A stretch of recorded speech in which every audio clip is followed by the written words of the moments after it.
Hello guys, today I've learned that Cyprus is notorious for its dust storms.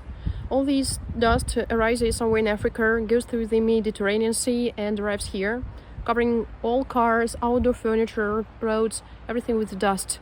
It's not that maybe a big problem, but still it's not that healthy as well. So, of course, it's not about chemical pollution like it happens in many industrial cities, but still it's not that pleasant and this problem exists. I will show you cars covered with dust. Let's go.